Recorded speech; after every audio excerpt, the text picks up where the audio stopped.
शेर आया, देखो देखो कौन आया, शेर आया, शेर आया। नवासी जिंदाबाद, नवासी जिंदाबाद, नवासी। जिंदाबाद। देखो देखो कौन आया, शेर आया, शेर आया। नारे तकबीर। भाई जोर से लगाओ। पूरे हिंदुस्तान का रहनुमा, सियासत का, मुसलमानों का आर खा के नारे तकबीर, नारे तकबीर, नारे तकबीर। देखो देखो कौन आया, देखो देखो कौन आया, देखो देखो कौन आया, देखो देखो कौन आया, देखो देखो कौन आया, देखो हैदराबाद से कौन आया, देखो हैदराबाद से कौन आया।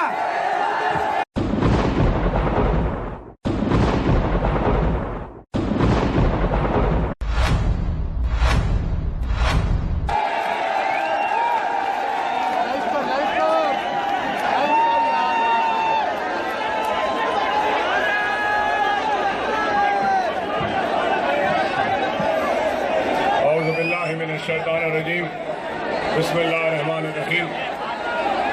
तहनशीन पर तशरीफ फरमा, कायदीन मजलिस, सुनने वाले बुजुर्गों, नौजवानों और मेरी इज्जत माब पर्दानशीन माँ और बहनों, हर सिमत मचलती किरणों ने, हर सिमत मचलती किरणों ने अफसूने शबे गम तोड़ दिया। अब जाग उठे हैं दीवाने, दुनिया को जगा कर दम लेंगे। अब्बस में जहां महकाएंगे या खून में नहा कर दम लेंगे। सोचा है अकबर अब कुछ भी हो, हर हाल में हक अपना लेके रहेंगे। इज्जत से लिए तो जी लेंगे, वरना जामे शहादत पी लेंगे।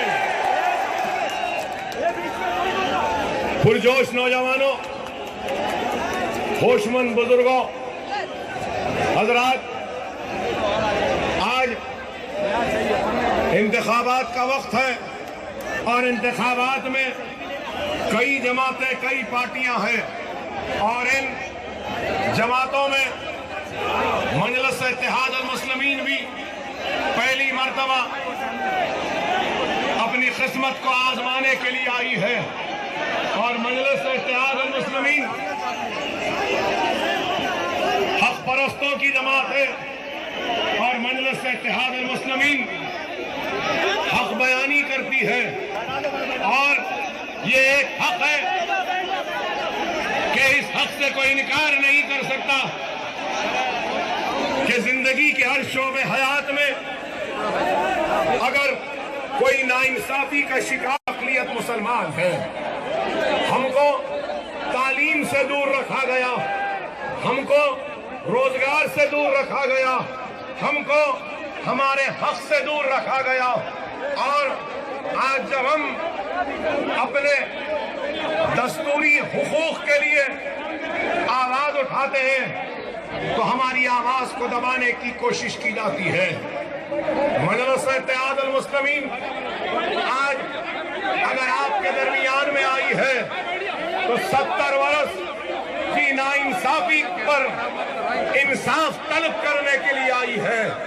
70 वर्ष के हक से जो हमको महरूम किया गया, दूर रखा गया, उस हक को हासिल करने के लिए आई है। मजलिस इत्तेहाद अल मुस्लिमीन ये चाहती है कि हमको हमारा जायज हक दिया जाए।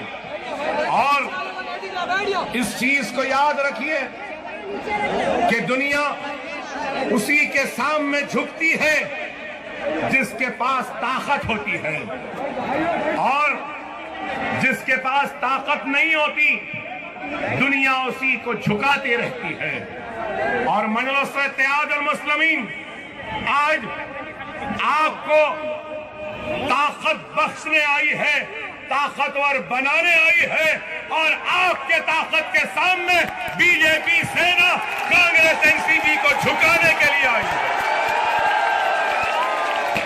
और मजलिस इत्तेहाद अल मुस्लिमीन सिर्फ ज़बानी जमा खर्च नहीं करती बल्कि अमली तौर से काम करती है। कि एक वक्त था जब मजलिस पर तनकीदें हुई कि मजलिस ने क्या किया, तो मजलिस ने काम किया, तालीम के मैदान में, माशी मैदान में, सेहत के मैदान में, हर शोबे में काम किया और अपने काम के जरिए अपनी पहचान बनाई। मजलिस इत्तेहाद अल मुस्लिमीन आज अगर मुंबई शहर को आई है तो मुंबई शहर में भी हम एक अज़्म लेकर आए हैं, एक इरादा लेकर आए हैं और एक जोश वो वलवले को लेकर आए हैं कि हम इस मुंबई शहर के नजरअंदाज और मजलूम लोगों के लिए आवाज उठाएंगे, उनके हक की लड़ाई लड़ेंगे। और वो बस्तियां जो मुसलसल नजरअंदाज होती रहीं, बुनियादी सहूलतों से महरूम हुई, उन बस्तियों को बुनियादी सहूलत मुहैया कराने के लिए आए हैं। वो बच्चे जिनके हाथ में किताब और कलम के बजाय एमडी ड्रग या दूसरे ड्रग्स दे दिए, हम हमारी नस्ल को उस लानत से दूर करते हुए हाथों में कलम और किताब थमाने के लिए आए हैं। हम हमारे वो बेकसूर बच्चे जो बरसा बरस से महाराष्ट्र की जेलों में नजरबंद हैं, उन बच्चों को रिहा करवाने के लिए आए हैं।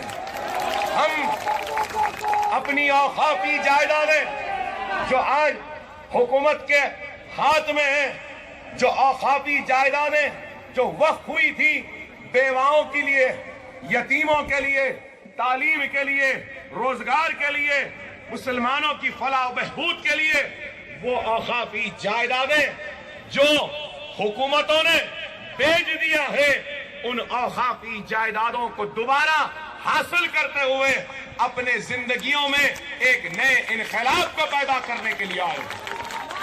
मजलिस इत्तेहाद अल मुस्लिमीन सिर्फ ज़बानी जमा खर्च नहीं करती बल्कि मजलिस अमली तौर से काम करती है। हैदराबाद में, दक्कन में, आंध्रा में, तेलंगाना में हमने काम किया। आज सबसे बड़ा अगर कोई मसला है महाराष्ट्र के मुसलमानों का, तो वो मसला ये है कि हम मुसलमानों को तालीम और रोजगार में रिजर्वेशन दिया जाए। सही है ना? और जब तक ये रिजर्वेशन नहीं मिलेगा, तालीमी और माशी पसमानदगी दूर नहीं हो सकती। तो आज कांग्रेस ने वादा किया, एनसीपी ने वादा किया, लेकिन क्या रिजर्वेशन आपको मिला? और आंध्रा और तेलंगाना में रिजर्वेशन है। मुसलमानों को 4% तालीम में, रोजगार में रिजर्वेशन है। तो क्यों है? इस वजह से है कि वहां पे इत्तेहाद है, मजलिस है और सियासी क़ुव्वत है। और जिसके पास इत्तेहाद होता है, सियासी क़ुव्वत होती है, तो बड़े से बड़े वक्त के हुक्मरान उसके सामने झुकने पर मजबूर हो जाते। आज वही बात की कमी मुंबई में है। हमारी आबादी है, जोश है, जज्बा है, जुनून है, इखलास है, तड़प है, ख्वाहिश है, मोहब्बत है, सब है, लेकिन नहीं है तो दियानतदार, ईमानदार रहनुमा नहीं है आज मुंबई में। और जिसको भी हमने अपना समझा, इन्होंने हमारे वोटों को हासिल किया, लेकिन हमारे मसाइल पे तवज्जो नहीं दी। मजलिस आज यही बताने आई है कि क्या 70 वर्ष आपने हर किसी का साथ नहीं दिया? नेहरू का साथ दिया, इंदिरा का साथ दिया, आपने लाल बहादुर शास्त्री का दिया, राजीव गांधी का दिया, अरे किस किस का साथ नहीं दिया? लेकिन फिर आज हम सबसे पिछड़े हुए, सबसे कमजोर, सबसे पीछे क्यों हैं? एक तो ये कि जिसका हमने साथ दिया उन्होंने हमारा साथ नहीं दिया, और दूसरी बात, अगर आप माफ करें तो बोलूंगा, वो ये कि हमारी सबसे बड़ी कमजोरी अगर कुछ रही ना मेरे भाई, तो हम मुंतशिर रहे। एक इधर जाता है, दूसरा उधर जाता है, तीसरा इधर, चौथा उधर, पांचवा उधर, हम बस इधर इधर निकल जाते हैं। आप गौर करो, अगर हम सब एक हो जाएं और एक रास्ते पर निकल जाएं, तो दुनिया उस एक कौम को देखने के लिए और सुनने के लिए, उनकी ताकत के सामने झुकने के लिए मजबूर हो जाएगी। अफसोस तो यही है कि हमारे रसूल एक, हमारा कलमा एक, हमारी कुरान एक, अफसोस कि हम एक नहीं। यही वजह है कि आज हम रुसवाई का सामान हमारा नसीब व मुकद्दर बन गया। अगर हमारी सफों में इत्तेहाद होगा तो हर किसी को हमारे सामने झुकना पड़ेगा। आज मजलिस अगर इत्तेहाद का पैगाम लेकर आई है तो मरकज सियासी का पैगाम लेकर आई है। आज मैं आपसे यही दरख्वास्त करने आया हूं कि खुदारा मसलक, मकतब, अकायद, देवबंद या बरेलवी, शाफाई या हनफी, शिया या सुन्नी, ये झगड़ों को खत्म कर लो, एक हो जाओ, नेक हो जाओ, अपने रसूल के उम्मती बन जाओ, तो फिर देखो अल्लाह तुमको कामयाबी और कामरानी से नवाजेगा।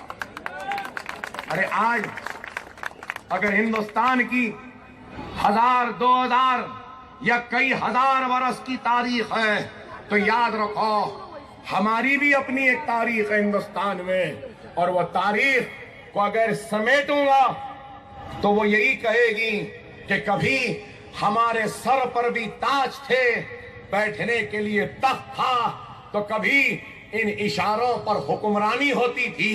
इस मुल्क का जर्रा जर्रा हमारे इशारों का मोहताज था, तो क्यों था? जगमगाते हुए ताज थे, बैठने को तख्त थे, इशारों से हुकूमतें थी, इसलिए क्योंकि वक्त के बादशाहों का सर अल्लाह की बारगाह में झुकता था, इसलिए अल्लाह उन सरों की इबादत करता था। और आज हमारा सर अल्लाह की बारगाह से हटके गांधी या पवार के दरबारों में झुकने लगा, इसलिए अल्लाह उन सरों से न सिर्फ तख्त को और ताज को छीन लिया, बल्कि रुसवाई दे दी। तो खुदारा अपने रूठे हुए खुदा को मना लो, न सिर्फ तख्त को और ताज को छीन लिया, बल्कि रुसवाई दे दी। तो खुदारा अपने रूठे हुए खुदा को मना लो, अपने सफों में इत्तेहाद को पैदा करो। अगर आज हम अपने सफों में इत्तेहाद को पैदा करेंगे तो हम एक नई कामयाबी के बुलंदियों तक जाएंगे। लोग बोलेंगे कि हम अक़लियत हैं, हाँ बेशक हम अक़लियत हैं, लेकिन तादाद मायने नहीं रखती। करबला में हक की लड़ाई लड़े तो तादाद कम थी, बदर के मैदान में लड़े तो तादाद कम थी, सलाउद्दीन अय्यूबी ने बैतुल मुक़द्दस को हासिल किया तो तादाद कम थी। तादाद की कमी से नहीं होता, शिकस्त या कामयाबी का दारो मदार ईमान पे होता है, उसको कभी कमजोर होने न दो। उसको कभी कमजोर होने न दो। हमने तख्त को लुटाया, ताज को लुटाया, इज्जत को लुटाया, इस्मत को लुटाया, महलात को लुटाया, सब कुछ लुटाया, लेकिन ईमान को लुटने नहीं दिया। इसलिए आज हम एक ताकत है। मैं जिस शहर से आया हूं वहां पे हमारा ताज था, तख्त था, निजाम की हुकूमत थी, सब कुछ लुट गया। लेकिन लुटने के बाद भी हमने एक चीज को बचाए रखा, वो था ईमान। उसको कभी लुटने नहीं दिया। और आज उसी ईमान की दौलत को लेकर हम आपके पास भी आए हैं। खुदारा हालात की नजाकत को समझो।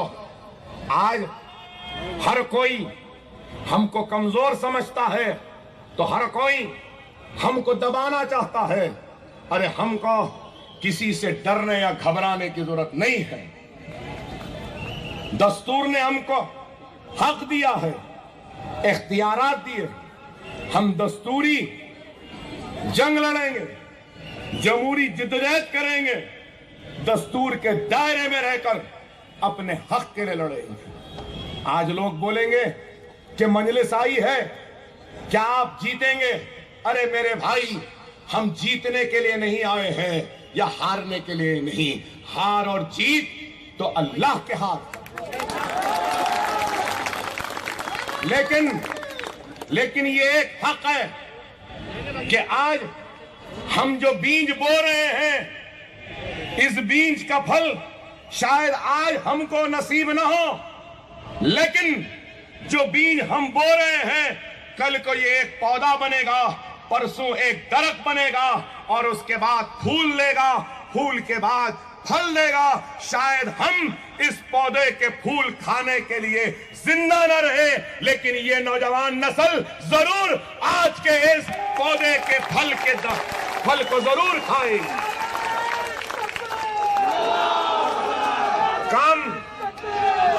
काम तो किसी न किसी को करना पड़ेगा ना भाई। किसी न किसी को तो शुरू करना है ना।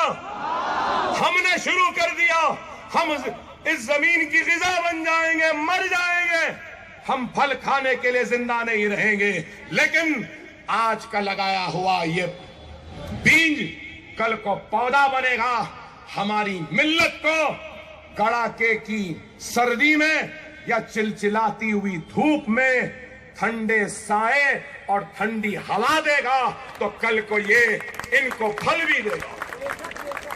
और यही है मकसद जिसको लेकर हम आए हैं, और यही मकसद के तहत हम काम कर रहे हैं। हम काम करेंगे। खुदारा मेरे नौजवानों, बुजुर्गों से कहूंगा कि आपने सबका साथ दिया, सबको ओढ़ दिया, हर गैर को दिया। एक मर्तबा इस अपने को भी देकर देखो।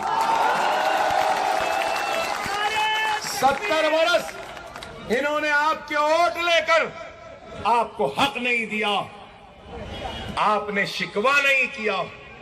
अरे आज हम गुनहगारों को भी एक मौका दे दी। अरे हमारा कसूर क्या है?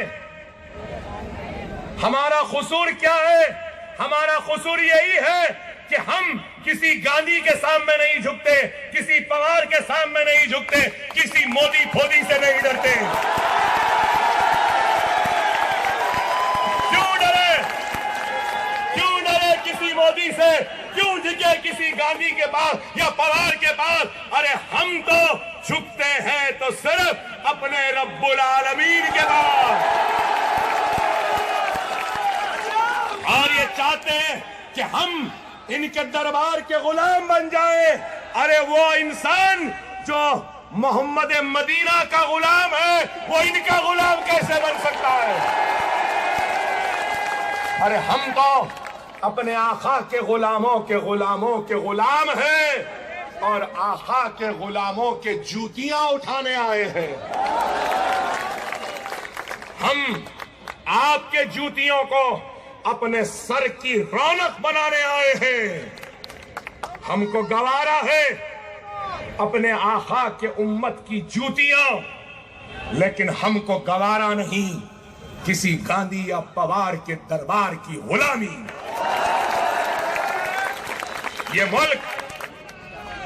ये मुल्क पर हमने जाबाजी व हुक्मरानी की। इस मुल्क के चप्पे चप्पे पर हमारी अजमत के निशानियां मौजूद है। इस मुल्क को हमने ताज दिया, कुतुब मीनार दिया, मक्का मस्जिद और जामा मस्जिद दी। इस मुल्क के वजीर आजम जहां पे हमारे तिरंगे को लहराते हैं, हमारे परचम को लहराते हैं, वो लाल किले को भी बनाने वाले कोई और नहीं, हमारे ही आबा व अजदाद हैं, हम ही हैं। इस मुल्क के हकीकी वारिस हम हैं। ये मुल्क हमारा था, हमारा है, हमारा रहेगा। ये किसी के बाप की जागीर नहीं है। और यहां पे हम किसी के सामने भीख का कटोरा लेकर नहीं खड़े रहेंगे। हम आंखों में आंखें डालकर अपने हक को हासिल करेंगे। मजलिस यही है। और आज मैं आपसे यही कहूंगा कि आप देख रहे हैं कि मुल्क कहां जा रहा है। 2.5 बरस में कहां चला गया मुल्क। 1 करोड़ नौकरियां देंगे बोले मिस्टर मोदी, क्या हुए? 15 लाख लाएंगे बोले, क्या है? महंगाई कम होगी बोले, क्या हुई? 1 गर्दन के जवाब में 10 गर्दनें भेजेंगे बोले, क्या भेजे? 56 इंच का सीना बोले, अरे मिस्टर मोदी 56 इंच के सीने से कुछ नहीं होता, 4 इंच का दिल होना जो हमारे पास है।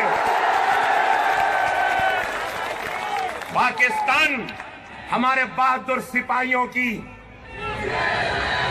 गर्दनें लाशें भेज रहा है। और ये भारत मां का सुपुत्र नरेंद्र मोदी नवाज शरीफ के गले मिल रहा है। क्या इसलिए ओढ़ दिया? आप बताइए। हर महाज पे नाकाम मुल्क को पैगाम दिए थे कि सबका साथ सबका विकास। किसी का भी साथ नहीं हुआ, सबका विनाश हो रहा है। सनत का विनाश, किसान का विनाश, रोजगार का विनाश, मुल्क का विनाश, मईशत का विनाश, हर एक का विनाश ही विनाश है जब से यह चाय वाला आया है। कल का चाय वाला, आज का वजीर आज़म। इस वास्ते बोलते भाई देख समझ के ओढ़ देना। कैसे कैसे कैसे कैसे हो गए, ऐसे वैसे ऐसे ऐसे हो गए। यही है। किसी ने क्या खूब कहा, लोग बोलते ना, आपको मालूम, एक बादशाह था फकीर हो जाता और एक फकीर बादशाह हो जाता। बादशाह फकीर हो गया, लेकिन फकीरी में भी बादशाहत नजर आती है। और एक फकीर बादशाह हो गया तो बादशाहत में भी फकीरी नजर आती है। यही है। आज मुल्क को कहां लेके चले गए? नोटबंदी नोटबंदी नोटबंदी से किसका फायदा हुआ? बीजेपी का फायदा हुआ, बीजेपी वालों का हुआ। और किसका हुआ? गरीब लाइन अमीरों की नींद हराम हो गई, ऐसा हो गया वैसा हो गया। हिंदुस्तान आए तो रोने लग रहे। अजीब है, अजीब है। बताइए ब्लैक मनी कहां है? झूठे नोट कहां है? दहशतगर्दी का खात्मा बोले नोटबंदी से। नागौड़ा में अटैक हुआ, उड़ी में अटैक हुआ, कहां से खत्म हुआ? Cashless, cashless. हाँ बेशक हिंदुस्तान कैशलेस ही हो गया। आप बताइए, साइबर लॉ नहीं, साइबर क्राइम के एक्ट नहीं हमारे पास, और कैशलेस की बात करने लगे। किसका? पेटीएम का। पेटीएम का फायदा आप बताइए। सिर्फ धोखा धोखा धोखा झूठ। मैं तो कहूंगा कि 70 बरस की हिंदुस्तान की तारीख का सबसे नाकाम, नाहल, बेकार वजीर आजम का नाम कोई है तो नरेंद्र मोदी। हम तो वोट नहीं दिए ना, कभी भी नहीं दे सकते। हम बाबरी मस्जिद के कातिलों को वोट कभी नहीं दे सकते। हम एहसान जाफरी के कातिलों को वोट नहीं दे सकते। हम इशरत जहां के कातिलों को वोट नहीं दे सकते। हम नरोडा पाटिया के कातिलों को वोट नहीं दे सकते। हम हमारी इज्जतों को, इस्मतों को लूटने वाले लुटेरों को कभी वोट नहीं दे सकते। लेकिन देने वालों, तुम्हें क्या दिया इस चाय वाले ने? मैं यही पूछना चाह रहा हूं। अरे भारत मां बोलते हैं। भारत मां का सिपाही सरहद की हिफाजत करते हुए शहीद हो रहा है और भारत सरकार उन सिपाहियों को कितना गंदा खाना दे रही है, आप देखें ना। अरे मुसलमान भूखा है, मुसलमान प्यासा है, मुसलमान गरीब है, लेकिन ऐ नरेंद्र मोदी, अगर तेरे पास, तेरी सरकार के पास पैसा नहीं है तो बोल दे, हम मुसलमान एक वक्त के लिए अपने पेट को काट लेंगे और अपने पैसे, अपनी रोटी अपने सिपाहियों को दे देंगे। दे देंगे ना, दे देंगे ना सिपाहियों को। सुन ले मोदी, सुन ठाकरे, कौन है? देशभक्त हम हैं, देशद्रोह तुम हो।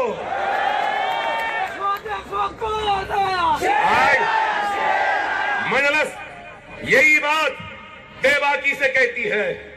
आप बताओ कि जब याकूब मेमन की फांसी का वक्त आया, हिंदुस्तान सन्नाटे में था, सबसे पहले किसने आवाज बुलंद की? असदुद्दीन ओवैसी ने बुलंद की, मजलिस ने की। अरे यही है मजलिस। कांग्रेसी, एनसीपी वालों, तुम कुछ मत करो, अकबर ओवैसी के जैसी 15 मिनट की तकरीर करो, बस हम वापस चले जाएंगे, फिर नहीं आएंगे।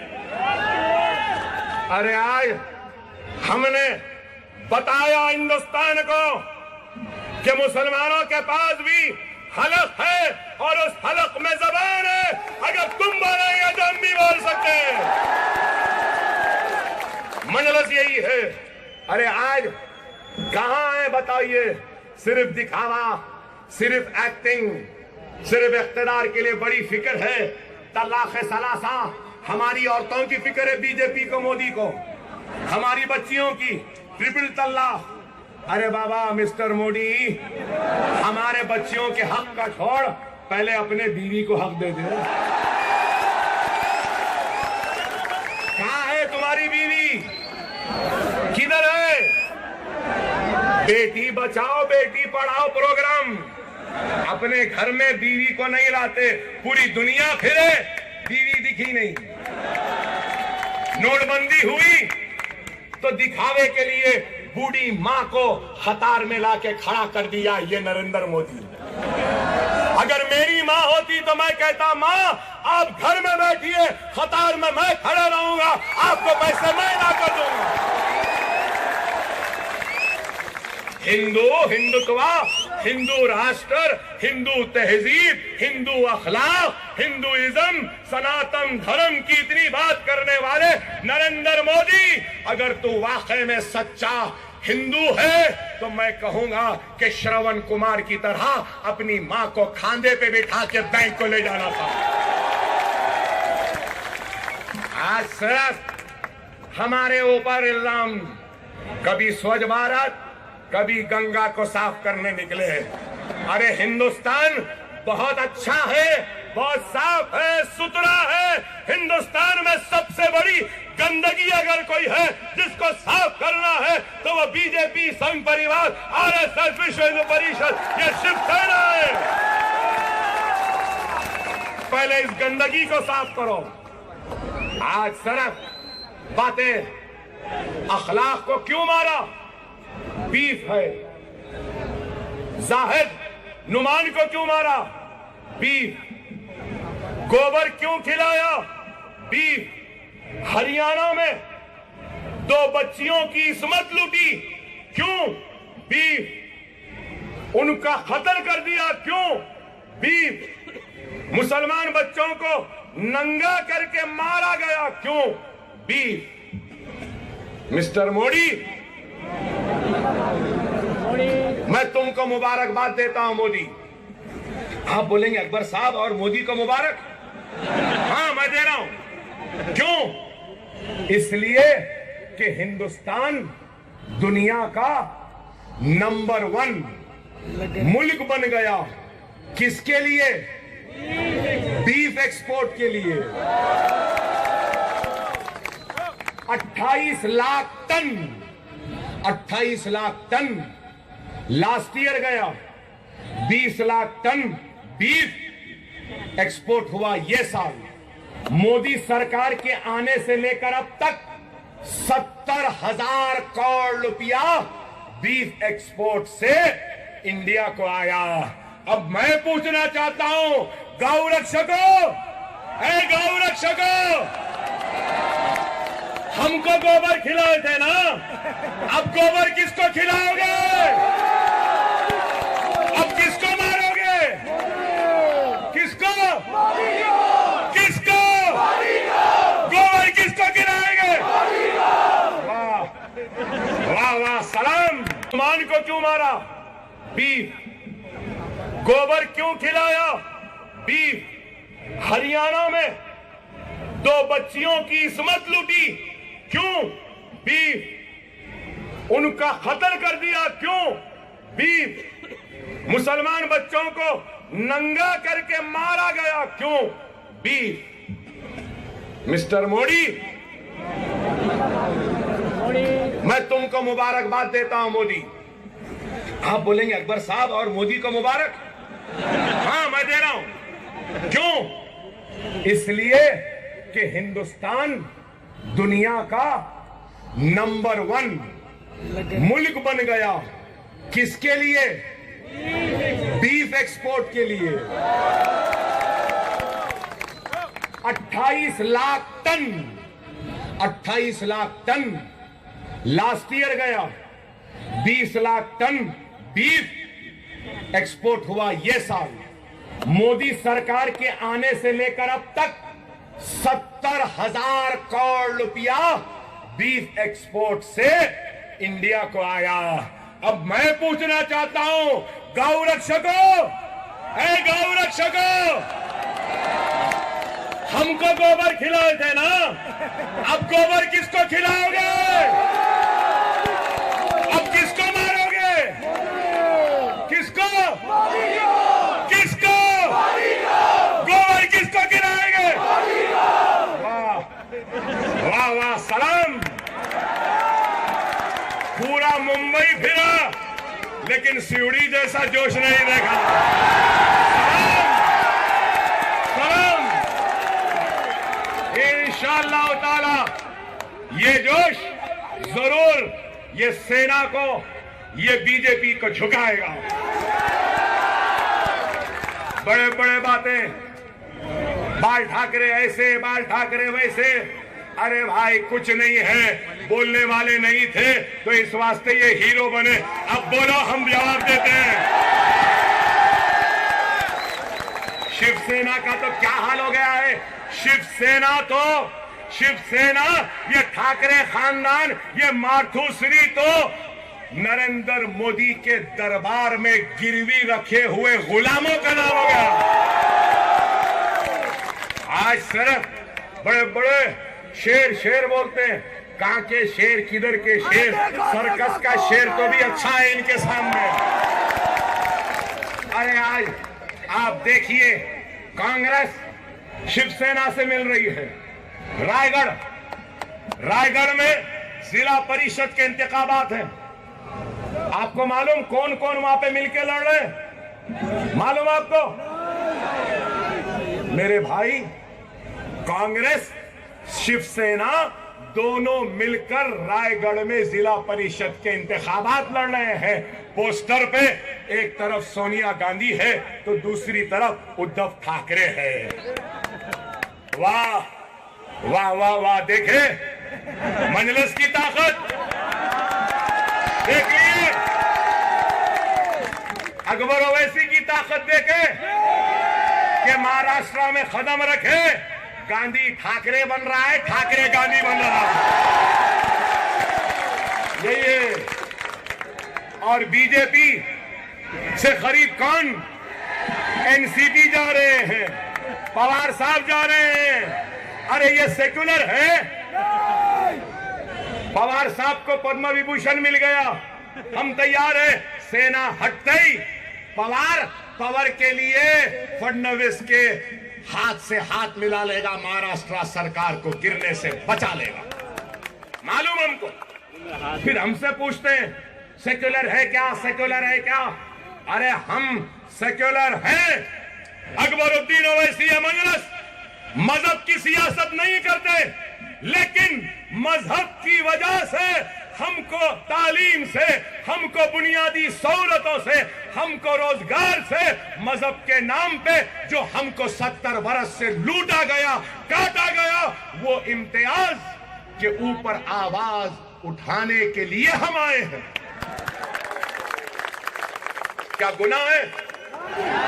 अरे आज हम अपने हक के लिए लड़ेंगे और हक को हासिल करेंगे। मैं आपसे बार बार यही कहूंगा कि मुनज़्ज़म रहो, मुत्तहिद रहो, इत्तेहाद के साथ जमात से वाबस्ता हो जाओ। मजलिस आपकी ताकत। अगर मैं अकेला खड़ा रह जाऊं तो मेरी क्या हैसियत मेरे भाई? अगर आप अकेले खड़े रह जाएं तो आपकी भी कोई ताकत नहीं। मेरी ताकत आपसे है, आपकी ताकत इत्तेहाद से। अगर आपका मुझे साथ नहीं तो फिर मैं क्या कर सकता हूं? लोग बोलते हैं अकबर ओवैसी बेहतरीन तकरीर करता है, ऐसा बोलता है, वैसा बोलता है। अरे क्यों बोलता है? इस वास्ते बोलता है कि मेरे भाइयों के इत्तेहाद की दौलत अकबर ओवैसी के साथ है, इनके हाथों की दुआ मेरे साथ। खुदारा मुनज़्ज़म रहिए, मुत्तहिद रहिए। खैर अभी बहुत सी बातें हैं और एक जलसा है, कुरला को जाना है। इंशाअल्लाह जब जीतेंगे सेवड़ी से तो वादा है आपके गलियों में मोहतरमा के साथ फिरूंगा, आपके दरवाजे पर दस्तक दूंगा, खटका मारूंगा और हाथ जोड़कर आपका शुक्रिया अदा करूंगा। अब इजाजत दीजिए, कुरला जाना है, 10 बजे से पहले पहुंचना है। मगर एक जोरदार नारा लगाना, लगाएंगे ना? बहुत दर्द है, बहुत शिकवा है, बहुत शिकायत है, लेकिन फिर भी ऐ मेरे हिंदुस्तान, हमको तुझ पे नाज है, तुझसे मोहब्बत है। हिंदुस्तान, हिंदुस्तान, हिंदुस्तान, नारे तकबीर, नारे तकबीर, नारे तकबीर। अल्लाह हम सबको कामयाबी और कामरानी अता फरमाए। अल्लाह हम सबकी इबादत करे, अल्लाह हम सबकी इबादत करे, हम सबको नेक बनाए, एक बनाए। और 21 तारीख के दिन जरा जोरदार पतंग फैलाना है हवा में, सिर्फ पतंग ही पतंग।